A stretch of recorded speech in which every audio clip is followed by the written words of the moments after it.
May mga sandaling tahimik ang mundo pero mas maingay ang konsensya, at sa isang marangyang bahay na puno ng liwanag at ginto ang mga dingding. May isang tagpong kayang durugin ang puso ng kahit sinong makasaksi. Sa pagitan ng kinang ng sahig at ng malamig na katahimikan ng umaga, may isang lihim na naglalakad ng marahan, isang gutom na hindi lang sa tiyan, kundi sa pagkilala bilang tao. At sa sandaling iyon, hindi pa alam ng isang milyonaryo na ang kanyang mga mata ay masasaksihan ang isang katotohanang magpapabago sa kanya magpakilanman. Kung naniniwala ka sa kabutihan, pag-ibig, at ikalawang pagkakataon, huwag kalimutang mag-like, mag-comment, mag-share, at mag-subscribe habang pinapakinggan ang kwentong ito. Ang bahay ay pagmamay-ari ni Andres Villarreal. Isang lalaking umangat mula sa wala hanggang sa rurok ng tagumpay, isang milyonaryong kilala sa disiplina, talino, at malamig na pamamalakad sa negosyo at sa buhay. Sa labas, siya ay hinahangaan, pinupuri, at kinainggitan. Ngunit sa loob ng kanyang tahanan, ang mga dingding ay nakasaksi ng matagal na katahimikan at pag-iisa. Matagal nang pumalaw ang kanyang asawa, at ang anak na minsang nagbibigay ng kulay sa bahay, ay matagal nang naninirahan sa ibang bansa, abala sa sariling mundo. Ang mga kasambahay ang tanging gumagalaw sa bahay, parang mga aninong dumadaan lamang sa kanyang paningin, kasama na si Lina, isang batang babaeng tahimik, masipag, at halos hindi napapansin. Si Lina ay galing sa probinsya, may pamilyang umaasa sa kanya, at may pusong sanay magtiis. Araw-araw, maaga siyang gumigising upang linisin ang bawat sulok ng bahay na hindi kailanman magiging kanya. Pinapakinang ang mga bagay na hindi niya kailanman maangkin, at tinatanggap ang bawat utos na parang bahagi ng kanyang pagkatao. Sa kabila ng kanyang pagsusumikap, nananatili siyang halos invisible. Isang presensya na naroon lamang kapag kailangan. Habang lumilipas ang mga araw, mas lalong nararamdaman ni Lina ang bigat ng distansya sa pagitan niya at ng mundong kanyang pinaglilingkuran. Ang pagkain sa malaking hapag ay laging masagana, puno ng mga putahe na kayang magpakain ng isang pamilya. Ngunit para sa kanya, may itinakdang oras at lugar, isang maliit na sulok sa kusina kapag tapos na ang lahat. Hindi siya nagrereklamo, sapagkat sanay na siyang magpasalamat sa kung anong natitira. Sa bawat kilos niya, may pag-iingat na baka makagawa ng mali, baka mapagalitan, baka mapansin sa paraang hindi ka nais-nais. Si Andres naman, abala sa mga pabeles, tawag, at numero. Bihirang mapansin ang mga detalye ng bahay maliban kung may mali. Para sa kanya, ang kaayusan ay automatikong nangyayari, hindi dahil sa pagod ng ibang tao kundi dahil iyon ang inaasahan. Hindi niya alam na sa likod ng maayos na sahig at malinis na bintana, may mga kwentong tahimik na umiiyak. Sa mga umagang tahimik, madalas naglalakad si Andres sa sala upang magmuni-muni, tangan ang bigat ng mga desisyong kailangang gawin. Sa araw na iyon, may kakaibang pakiramdam sa hangin, isang lungkot na hindi niya maipaliwanag. Habang dumaan siya sa may pintuan ng kusina, napahinto ang kanyang mga hakbang. May nakita siyang eksenang hindi niya inaasahan.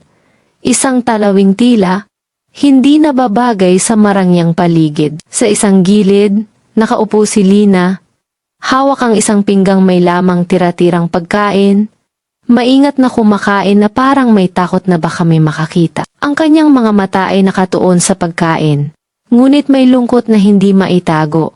Parang bawat subo ay may kasamang hiya at pasasalamat.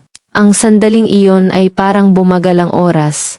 At sa unang pagkakataon, nakita ni Andres ang isang tao, hindi lang isang kasambahay. Hindi niya inaasahang makakaramdam ng kirot.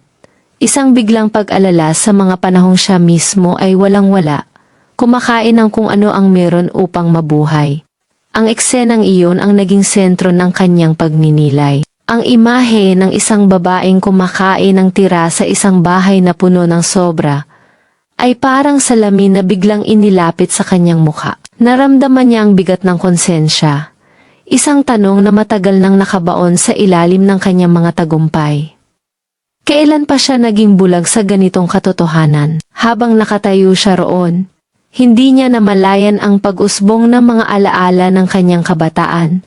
Ang gutom, ang pagod, ang mga pangarap na muntik ng mamatay. Si Lina ay hindi nagsalita, ngunit ang kanyang katahimikan ay mas malakas pa sa anumang salita.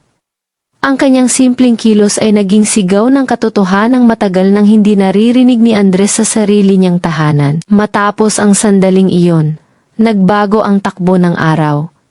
Hindi agad kumilos si Andres, ngunit may binhing na itanim sa kanyang puso. Pinagmasdan niya ang bahay sa ibang paraan. Napansin ang pagod sa mga mata ni Lina. Ang pag-iingat sa bawat hakbang. Ang kababaang loob na halos nagiging paglimot sa sarili. Ang mga sumunod na araw ay puno ng tahimik na pagninilay, at sa bawat oras, mas lalong bumibigat ang kanyang damdamin. Naisip niya kung paano ang yaman ay maaaring maging pader na humahadlang sa tunay na koneksyon. Kung paano ang kapangyarihan ay maaaring magpamanhid sa puso. Unti-unti, sinimulan niyang baguhin ang maliliit na bagay. Ang oras ng pagkain, ang paraan ng pakikitungo, ang pagkilala sa presensya ng mga taong matagal nang nandyan para sa kanya. Hindi ito madali, sapagkat ang pagbabago ay nangangailangan ng pag-amin sa sariling pagkukulang. Para kay Lina, ang mga pagbabagong ito ay parang banayad na hangin na dumarampi sa kanyang pagod na kaluluwa. Napansin niyang may kakaibang init sa paligid, isang pakiramdam na hindi niya inaasahan. Hindi man siya diretsong kinakausap. Ramdam niya ang respeto na unti-unting bumabalot sa kanyang araw. Sa kanyang puso, may halong takot at pag-asa, sapagkat sanay na siyang huwag umasa ng labis. Ngunit sa bawat araw na lumilipas, mas nagiging malinaw na ang sandaling iyon sa kusina ay hindi lamang isang aksidente kundi isang simula. Ang simpleng pagkain ng tira ay naging mitya ng isang mas malalim na pag-unawa. Isang paalala na ang dignidad ay hindi dapat sinusukat sa laki ng bahay o sa kapal ng pitaka. Sa huli, ang bahay na minsang malamig at tahimik ay napuno ng kakaibang liwanag. Hindi ito dahil sa mga mamahaling ilaw o dekorasyon, kundi dahil sa pagbabalik ng pagkatao sa bawat sulok. Si Andres ay natutong muling maging tao bago maging milyonaryo. At si Lina ay nakaramdam ng pagkilalang matagal niyang ipinagdasal. Ang sugat na dulot ng hindi pagkakapantay-pantay ay hindi agad naghiyom. Ngunit sa bawat hakbang patungo sa kabutihan, may pag-asang sumisibol. Ang kwentong ito ay hindi lamang tungkol sa isang milyonaryo at isang katulong, kundi tungkol sa mga sandaling kayang magpabago ng buhay kapag pinili nating tumingin, makaramdam at kumilos. Sa katahimikan ng isang kusina, natutunan nila na ang tunay na yaman ay ang kakayahang makaramdam ng awa, paggalang, at pagmamahal sa kapwa, at iyon ang aral na mananatili kahit matapos ang lahat.